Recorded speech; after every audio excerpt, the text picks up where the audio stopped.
नमस्कार विद्यार्थी मित्रों, मैं मालती राणा। आज हम कक्षा 8 में इकाई 2 ईदगाह को देखेंगे। ईदगाह मुंशी प्रेमचंद की लिखी सर्वश्रेष्ठ कृति है।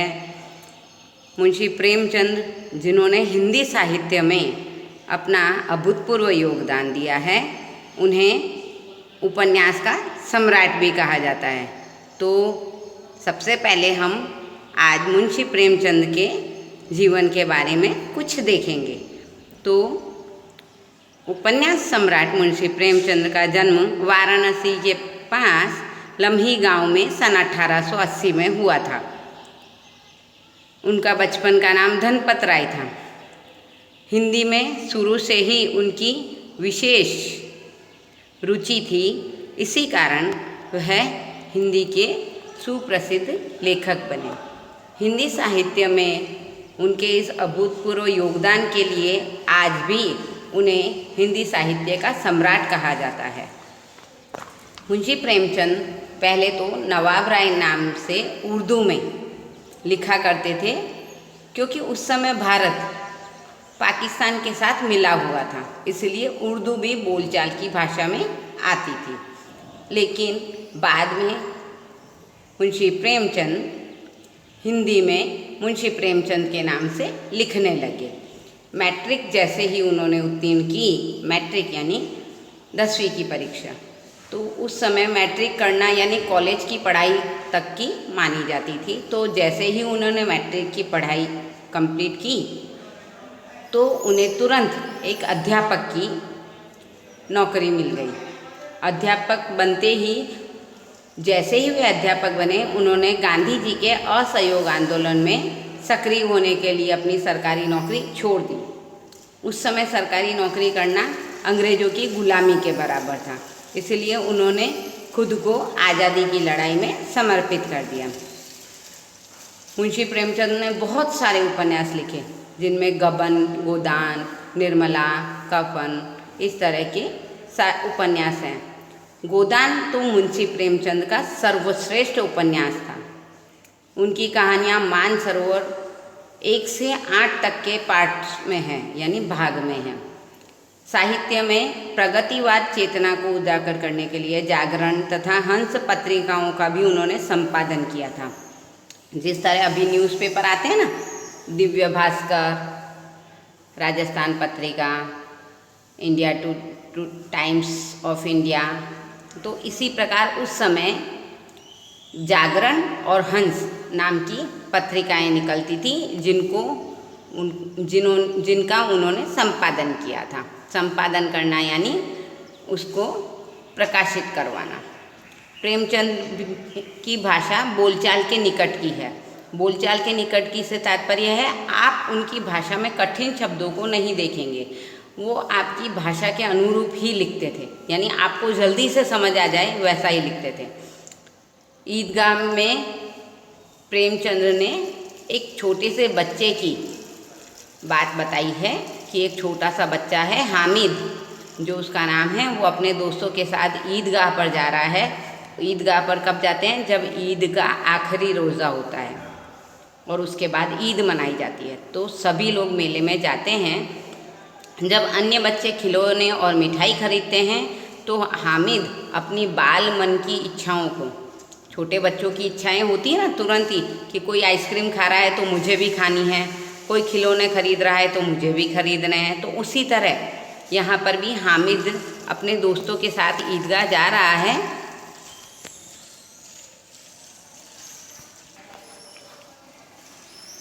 उसी तरह हामिद अपने दोस्तों के साथ ईदगाह जा रहा है। जब अन्य बच्चे खिलौने और मिठाई खरीदते हैं, तो हामिद अपनी बाल इच्छाओं को बंद करता है, दमन करता है। दमन करना यानी दबा देता है, और अपनी दादी अमीना के लिए एक चिमटा खरीद कर लाता है। इसमें वो अपनी दादी के प्रति अपना प्रेम व्यक्त कर रहा है, और उपयोगी चीज़ें खरीदने के लिए विवेकपूर्ण बुद्धि का भी इस्तेमाल हो रहा है, इस बात को बता रहा है। वो देख रहा है कि छोटे छोटे बच्चे जो खिलौने खरीद रहे हैं, वो सब तो टूटकर बिखर जाएंगे, लेकिन चिमटा दादी के काम आएगा। तो उसने अपनी बुद्धि से अपना बुद्धि के बल पर अपने पैसों का सही उपयोग किया। पाठकगण बालक हामिद के त्याग, सद्भाव और विवेक को देखकर भाव विभोर हो जाते हैं। पाठकगण यानी जो पढ़ते हैं इस कहानी को, वो अपने आप को उस हामिद के चरित्र के साथ समकक्ष उसकी तुलना करते हैं। तो अब हम पढ़ते हैं ईद। रमज़ान के पूरे 30 रोज़ों के बाद आज ईद आई है। कितना मनोहर, कितना सुहावना प्रभात है। प्रभात यानी सुबह। आज सूर्य देखो कितना प्यारा, कितना शीतल है। शीतल, शीतल का अर्थ है ठंडा। ऐसा लग रहा है कि मानो पूरा संसार सबको ईद की बधाई दे रहा है। गांव में बहुत हलचल हो रही है। हलचल से तात्पर्य है सभी लोग ईद मनाने की तैयारी में लगे हुए हैं। ईदगाह जाने की तैयारियां हो रही हैं। किसी के कुर्ते में बटन नहीं है, किसी के पड़ोस के घर में सुई धागा लेने के लिए दौड़ा जा रहा है, किसी के जूते कड़े हो गए हैं। कड़े हो जाना यानी पहले के जूते चमड़े के बनते थे, तो जूते अपने को काटे ना, इसलिए उसमें तेल डाला जाता था। तो उसमें तेल डालने के लिए तेली के पास भागा जा रहा है। अब तेली यानी पहले के ज़माने में तेल दुकानों पर नहीं मिलता था। तेल की पीसने की घानी होती थी जहाँ पर तेली तेल बेचा करते थे। कोई जल्दी जल्दी अपने बैलों को सानी पानी दे रहा है। ईदगाह से लौटते लौटते दोपहर हो जाएगी। 3 कोस का पैदल रास्ता, फिर सैकड़ों आदमियों से मिलना भेंटना। इसके वजह से दोपहर से पहले तो वापस आना असंभव है। असंभव यानी इम्पॉसिबल, क्योंकि सबसे मिलना होगा। लड़के तो सबसे ज़्यादा प्रसन्न हैं। किसी ने 1 रोज़ा रखा है, वह भी दोपहर तक, किसी ने वो भी नहीं रखा है। लेकिन ईदगाह जाने की खुशी सबको है। रोज़े तो बड़े बूढ़ों के लिए होंगे, लेकिन इनके लिए तो ईद है। रोज़ ईद का नाम रटते थे और आज तो ईद आ भी गई है। अब इतनी जल्दी लगी पड़ी है कि चलो जल्दी से कहाँ चले, ईदगाह चले हैं। उनकी अपनी जेबों में तो कुबेर का धन भरा हुआ था। कुबेर का धन भरा होना यानी बहुत ज़्यादा पैसे होना। जब हम दीपावली पर एक दूसरे को शुभकामनाएं देते हैं तो छोटे बच्चों को भेंट के स्वरूप में या उपहार के स्वरूप में पैसे दिए जाते हैं। तो इसी प्रकार ईद पर भी बड़े बूढ़े अपने बच्चों को पैसे देते हैं। तो आज सभी बच्चों की जेबें कुबेर के धन की तरह भरी पड़ी थी और बार बार सब अपनी जेबों में से अपना खजाना निकाल कर गिन रहे हैं और खुश होकर वापस रख देते हैं। महमूद गिन रहा है। देखो इसमें एक कैरेक्टर है महमूद, जो हामिद के मित्रों में से एक है। तो महमूद गिनता है 1, 2, 10, 12। उसके पास तो 12 पैसे हैं। ओहो हो। मोहसिन के पास 1, 2, 8, 9, 15। उसके पास तो 15 पैसे हैं। इन्हीं अनगिनत पैसों से अनगिनत चीज़ें लाएंगे, खिलौने, मिठाइयाँ, गेंद और जाने क्या क्या लाएंगे। और सबसे ज़्यादा खुश है हामिद। क्यों? क्योंकि अब हामिद गरीब है, दुबला पतला सा लड़का है। उसके पिताजी गए वर्ष हैजे की भेंट हो गए थे। हैजा एक बीमारी का नाम है जिसमें उसके पिता की मृत्यु हो गई थी। फिर एक दिन माँ भी मर गई। अब हामिद अपनी बूढ़ी दादी अमीना के साथ रहता है, इसलिए वो बड़ा ही खुश है। आज उसके पैर में जूते नहीं हैं, सिर पे एक पुरानी टोपी है जिसका गोटा भी काला पड़ गया है। आपने देखा होगा कि मुस्लिम दोस्त आपके होंगे, तो मुस्लिम दोस्तों की आपकी टोपी देखते हैं तो वो टोपी गोटे से सजी हुई होती है। तो उसकी गोटे के रंग भी काले पड़ गए थे, फिर भी वो खुश था। अभागिन अमीना अपनी कोठरी में बैठी रो रही है। क्यों रो रही है? कि उसके पास इतने पैसे भी नहीं हैं कि वो अपने बच्चे को ईदगाह में जाने के लिए दे सके। आज ईद का दिन है, उसके घर में दाना भी नहीं है। इस अंधकार और निराशा में वह डूबी जा रही थी। किसने बुलाया इस निगोड़ी ईद को? निगोड़ी यानी बुरी। इसलिए यह कह रही है क्योंकि ईद की खुशियों में सभी के घर पर मिठाइयाँ बनती है, लेकिन वह अपनी गरीबी के कारण मिठाई भी नहीं बना सकती है। उसके घर में खाने के लिए अनाज का एक दाना भी नहीं है, इसलिए वह ईद को कोस रही है।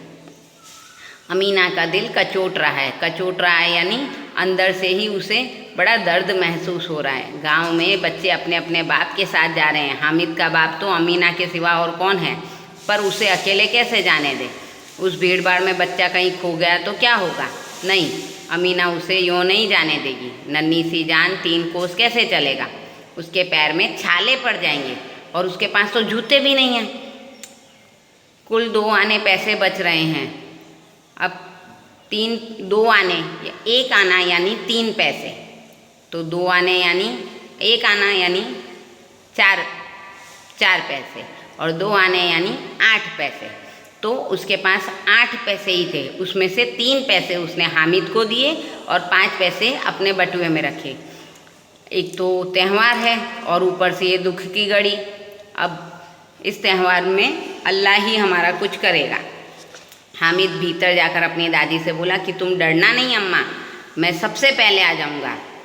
अब जैसे ही गांव के लोग मेले की ओर चल पड़े तो बच्चों के साथ साथ हामिद भी जाने लगा। कभी दौड़कर आगे निकल जाता, फिर किसी पेड़ के नीचे खड़े होकर साथ वालों के आने की राह देखता। हामिद के पैर तो जैसे पंख की तरह उड़ रहे थे, वह कभी थक ही नहीं रहा था। अब रास्ते में गांव को पार कर लिया। अब बड़ी बड़ी इमारतें आने लगी। ये अदालत है, ये कॉलेज है, ये कलाघर है। कलाघर यानी सिनेमा घर। आगे चले, हलवाइयों की दुकानें शुरू हुई। आज तो बड़ी सजी हुई हैं। इनकी मिठाइयाँ कौन खाता है, देखो ना, एक एक दुकान पर मनो होगी। मन यानी 20 किलो, 1 मन यानी 20 किलो, तो मनो यानी बहुत सारी होंगी। बड़ी सहसा ईदगाह पर नजर आई। इमली के घने वृक्षों की छाया है, नीचे पक्का फर्श है, उस पर जाजिम बिछी हुई है। जाजिम यानी कालीन बिछी हुई है। रोजेदारों की पंक्तियाँ एक के पीछे एक न जाने कहाँ तक चली गईं। यहाँ कोई धन और पद नहीं देख रहा है। इन सब ने अब वजू किया। वजू करना यानी जब भी हम भगवान की या अल्लाह की आराधना करते हैं तो उससे पहले हम अपने हाथ पैरों को धोते हैं, अपने शरीर को स्वच्छ करते हैं। तो इस क्रिया को कहते हैं वजू करना। और फिर सारे के सारे पिछली पंक्ति में खड़े हो गए। पंक्ति यानी लाइन, कतार। कितना सुंदर संचालन है, कितनी सुंदर व्यवस्था। हजारों सिर एक साथ सिजदे में झुक जाते हैं। सिजदा यानी ईश्वर की प्रार्थना के लिए नीचे झुकना, और फिर एक साथ खड़े हो जाते हैं। मानव भातृत्व का एक सूत्र समस्त आत्माओं को एक कड़ी में पिरोए हुए हैं। यानी ऐसा लग रहा है कि मानो सभी लोग भाई बंधुत्व की भावना से एक साथ एक ही ईश्वर का आदेश मान रहे हैं। अब इसके बाद का हम अगले सेशन में अध्ययन करेंगे। धन्यवाद।